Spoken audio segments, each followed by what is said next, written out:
de retour pour une vidéo Node.js. Ça fait un petit moment que je vous ai pas fait de vidéo, donc je me disais tiens, pourquoi pas, on va aborder un sujet qui m'intéresse pas mal, qui est pas très compliqué, mais qui va être le module core Node.js qui s'appelle PAF. Et parce que je remarque encore aujourd'hui, des fois à travers des posts ou des exemples, que il y a pas mal de personnes, soit qui n'arrivent pas à concaténer des chemins correctement, ou qui vont utiliser des expressions régulières ou des choses comme ça, par exemple, pour récupérer l'extension d'un fichier. Et donc aujourd'hui, je voulais vous aborder donc ce module-là avec un tas de petites fonctions qui sont pas très compliquées, mais qui, je pense, sur Node.js, c'est vraiment une des bases. Quand en tout cas on fait du Node.js, c'est vraiment une des bases à vraiment bien maîtriser et à aller naviguer quasiment dès les débuts. Donc voilà, je me suis décidé à vous faire une petite vidéo. Donc dans cette vidéo, qu'est-ce qu'on va voir? On va déjà aborder deux constantes parce que je trouve qu'on les utilise beaucoup, notamment en combinaison avec PAF, qui sont dirName et FileName. On va voir un petit peu comment les exploiter en CJS et ESM. On va voir forcément globalement pourquoi on utilise le plus PAF. C'est pour concaténer un chemin système, donc soit vers un fichier, soit vers un dossier. On va voir que PAF, en fait, c'est une API qui est vraiment liée au système sur lequel vous vous trouvez et qui peut, en tout cas même manuellement, on va pouvoir passer de Windows à POSIX. Et donc ça va être vraiment important dans comment vous utilisez PAF. Et ça peut être un détail que les gens n'ont pas forcément vu ou n'ont pas fait attention. Et on va découvrir au plus possible, je n'utilise pas forcément toutes les fonctions de PAF tout le temps, mais on va découvrir quelques fonctions de PAF qui sont vraiment sympas. Alors pour le premier aspect, on a les deux constantes qui sont pas mal utilisées, qui sont dirName et FileName. Alors ces deux constantes, par exemple en CommonJS, donc vous savez en CommonJS c'est quand on utilise require, etc. Ça va être deux constantes présentes. Donc là par exemple, là j'utilise Kyoka là sur mon VS Code, donc on voit les résultats directs. dirName, ça va être le chemin du dossier vers où je me trouve. Donc là, en l'occurrence, je suis sur Windows, donc je me trouve dans mon disque F, code, vidéo, PAF. Et FileName, ça va être pareil, ça va être le dirName plus le nom du fichier dans lequel je me trouve, donc un constante CJS. Donc ça, c'est des constantes qui peuvent, en tout cas quand on fait du développement, qui nous servent pas mal parce qu'on veut souvent soit récupérer des fichiers qui sont à partir de la racine de notre projet, donc le dirName, ou en tout cas de là où se trouve notre fichier, le dossier dans lequel se trouve notre fichier, c'est important parce que si mon fichier était dans un sous-répertoire, j'aurais aussi le sous-répertoire, mais en tout cas ça permet vraiment de travailler. Et en ESM, petit détail, quand vous êtes en ESM, vous perdez ces constantes parce qu'elles n'existent pas. Donc si on vient là-dessus, je vais réexécuter mon Kyoka. Hop, bonne question, par contre je sais pas s'il sort. Ouais non, il marche pas sur ESM, tiens, c'est marrant. Mais en tout cas, ça va me donner le même résultat. Je vais utiliser donc le module URL et PAF, et je vais utiliser une constante d'import qu'on a sur ESM qui est import meta URL, et en fait, je vais pouvoir reconstruire mon filename, et grâce à mon filename, récupérer avec une méthode qu'on verra tout à l'heure qui est dirName, récupérer le nom de mon dossier, quoi. Enfin voilà, et donc ça, je vous fais cette petit exemple là, c'est bonus.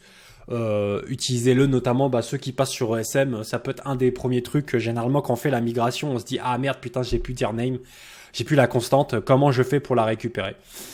Donc voilà, il y a d'autres petites spécificités d'ailleurs avec ces trucs là, mais on rentrera pas dedans parce que c'est pas forcément le sujet de ma vidéo aujourd'hui, mais je ferai probablement j'essaierai de faire d'autres vidéos, notamment sur les WAT-WG et URL et comment on peut les utiliser, par exemple, dans l'API FS ou des choses comme ça. Ça peut être vraiment intéressant. C'est des choses à creuser. Donc, pour aller dans le vif du sujet, de ce que les gens font souvent à tort, on va avoir la mauvaise façon et la bonne façon de concaténer un PAF. Donc la mauvaise qu'on voit souvent, c'est que les gens vont utiliser l'opérateur, concaténer avec l'opérateur plus sur JavaScript, et ils vont dire soit ici ils vont mettre un slash ou un anti-slash, ou double anti-slash en l'occurrence, là j'ai une double string, pour concaténer eux-mêmes leur PAF. Et en fait, les gens qui font ça, en fait, généralement vont mettre le séparateur qui correspond à leur ES. Par exemple, là en l'occurrence c'est un séparateur POSIX, mais on voit que dans le log en dessous, très clairement là c'est pas bon, typiquement on n'a pas le bon séparateur, et donc Ça va être problématique si vous développez sur des applications et que vous commencez à mettre des séparateurs à la main. Ça va vite poser problème, surtout si vous avez un développeur, par exemple, vous travaillez sur Mac ou sur Unix et vous avez un collègue qui arrive, il est sur Windows.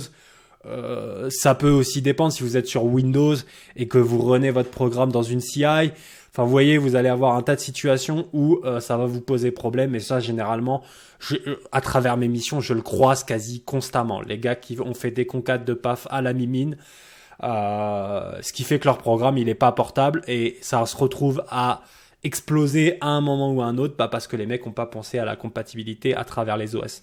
Donc ça, c'est un truc de base sur lequel il faut se former. Et en l'occurrence, ici, le bon réflexe, c'est d'utiliser path.join à chaque fois qu'on a un path système, qu'on veut concaténer quelque chose. Et on doit utiliser path.join constamment. Et là, on voit notamment que le path, il a été correctement construit. Et donc, à noter d'ailleurs, dans le path, on peut avoir le séparateur actif sur la plateforme où on se trouve. Par exemple, je veux le séparateur actif en ce moment. Donc là, c'est anti-slash. Donc là, on voit bien que ça fonctionne. C'est bien le séparateur qui me propose par défaut. Et je pourrais aussi, c'est ce qu'on va voir juste après.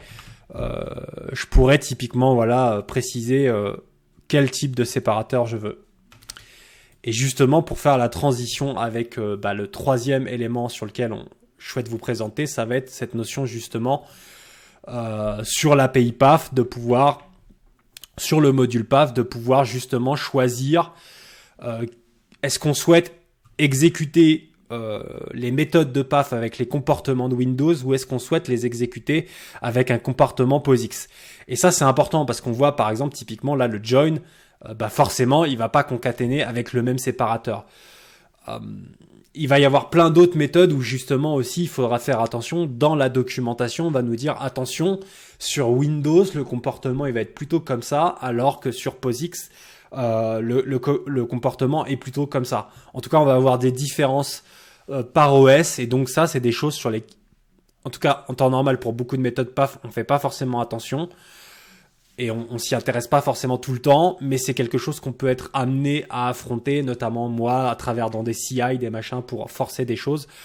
J'ai déjà été amené effectivement à utiliser des paf.posix ou des choses comme ça. Donc ça, c'est un petit truc au début qu'on connaît pas trop, mais c'est une feature vachement sympa. En fait, il faut connaître que on peut aussi forcer le comportement en disant moi je veux le comportement de Windows ou le comportement de POSIX. Mais en tout cas, ça, c'est vraiment le truc à bien comprendre avec PAF, c'est que PAF, par défaut, si vous précisez rien, il va aller prendre le comportement par défaut de votre OS. Donc là, en l'occurrence, il va me mettre comme le PAF Win32 puisque je me trouve sur Windows. Donc voilà. Alors en termes de méthode, un truc vachement cool à voir. Donc ça, c'est un petit exemple d'ailleurs, un premier exemple que j'ai récupéré. Donc là, je risque... Si j'exécute ça, je pense que je risque d'en avoir beaucoup en fait là. Ouais, j'en ai beaucoup des PAF.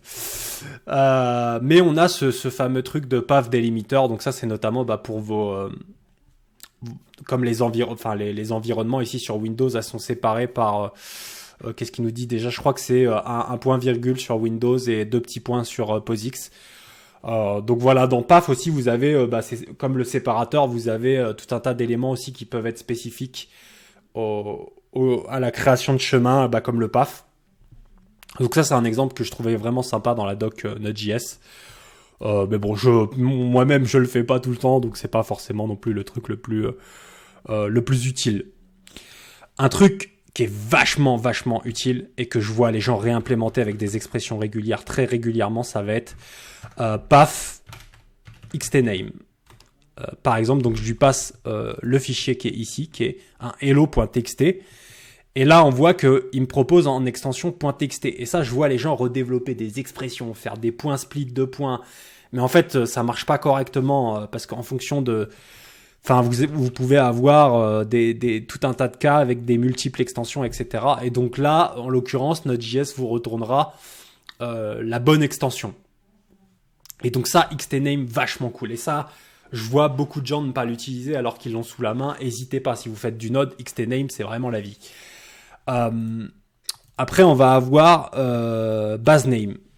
Donc là, en l'occurrence, base name, c'est en gros, on a l'URL de notre dossier, le nom de notre fichier. Donc par exemple, pour voir la différence, hein, on va loguer cette variable. Donc là, on voit le chemin qui est généré et on lui dit base name, retourne-moi donc le nom de base qui est là, le fichier, et il va me sortir hello.txt. Alors petit tricks, vous pouvez ajouter une extension. Genre ici, je peux mettre hello.txt. Si je connais l'extension, ça va me retirer l'extension du fichier. Donc ça, c'est plutôt pas mal parce que des fois, vous avez des programmes où vous savez, vous voulez récupérer uniquement le nom du fichier. Mais bon, vous vous retrouvez avec l'extension et vous vous dites, mince, comment je retire l'extension? Donc potentiellement, ce que vous pouvez faire aussi, si vous connaissez pas l'extension, c'est tout simplement récupérer, faire un path xtname de kfilepath. Hop, bam. Et là, boum, vous avez hello. Et vous avez bien le nom de votre fichier sans l'extension. Alors, tout de même, attention, il me semble que ici, c'est pas case sensitive. Voilà, si vous mettez txt en majuscule, la case, attention, ça ne marche pas, donc vérifiez qu'il n'y ait pas une case particulière au niveau de votre chemin. Ça pourrait vous poser problème. Autre méthode qui est vachement sympa, du coup dans le même type, ça va être dirname. Et donc là, à l'inverse, on va récupérer le chemin de notre dossier.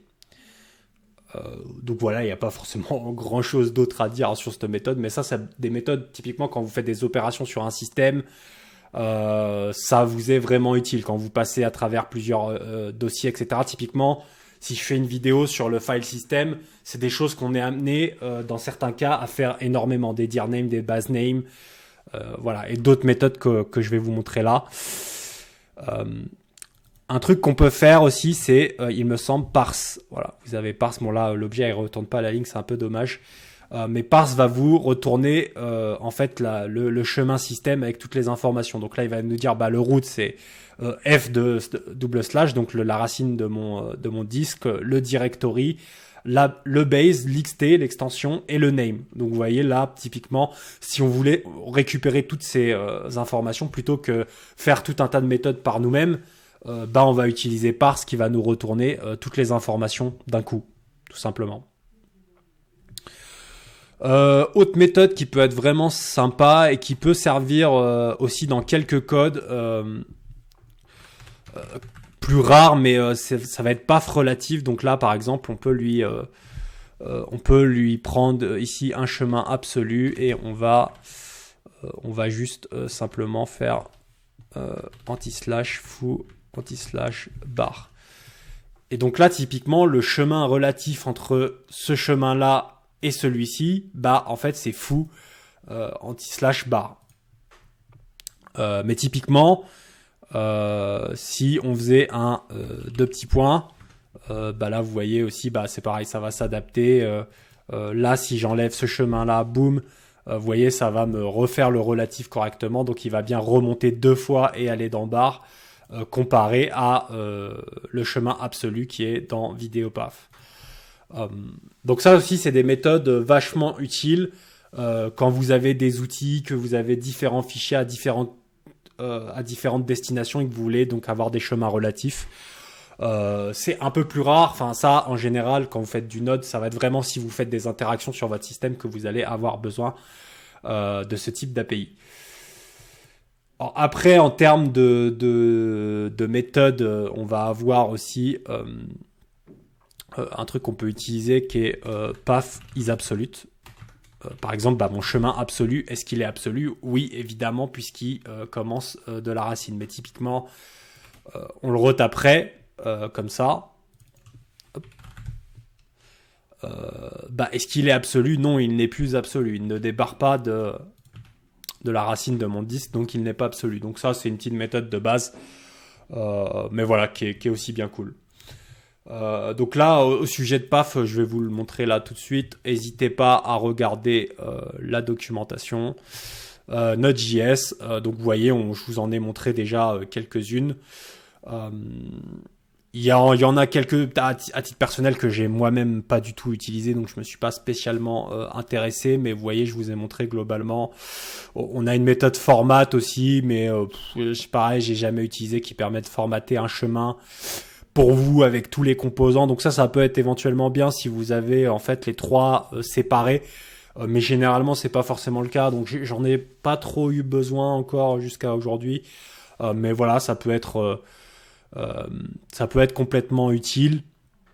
Et vous avez une que j'ai pas présentée, qui est le PAF Resolve, qui peut avoir le même comportement que Join, en fait, qui par défaut, PAF Resolve, en fait, il va plutôt typiquement, il va partir du dir name, PAF Resolve foo par exemple, boom. Par défaut, il va reprendre le dir name automatiquement. Donc typiquement, plutôt que faire des PyJoin dir name, vous pouvez faire des PAF Resolve. Par contre, à partir du moment où on va mettre par exemple un slash, il va ici donc repartir de la racine, donc comment, je sais pas trop comment dire en français, mais de la racine. Là ici c'est mon disque F. Sur Unix, ce serait peut-être slash home ou des choses comme ça. Et voilà, il va se rebaser donc sur la racine et boum, reconcaténer comme ça. Donc PAF Resolve a des comportements un peu différents. Et donc, il faut faire aussi attention à ça. En termes de ressources, de ce que je vous recommande aussi d'aller voir, notamment tout à l'heure, on en parlait dans la notion de concaténer et notamment la notion de cross-platform. Un truc que je vous mettrai en lien et que je vous recommande beaucoup, c'est ce Awesome Cross-Platform Node.js que j'ai déjà recommandé à travers mon ebook et tout. Mais c'est typiquement toutes les bonnes pratiques pour avoir du cross-platform, enfin des packages que vous pouvez connaître. Là, on voit par exemple ça aborde pas uniquement pour PAF, mais pour plein d'autres, genre Process, OS.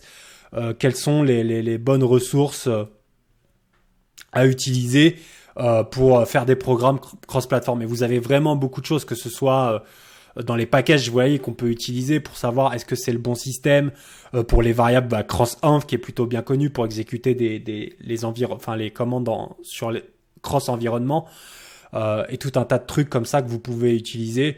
Aussi des packages qui vont corriger éventuellement des comportements cross-système.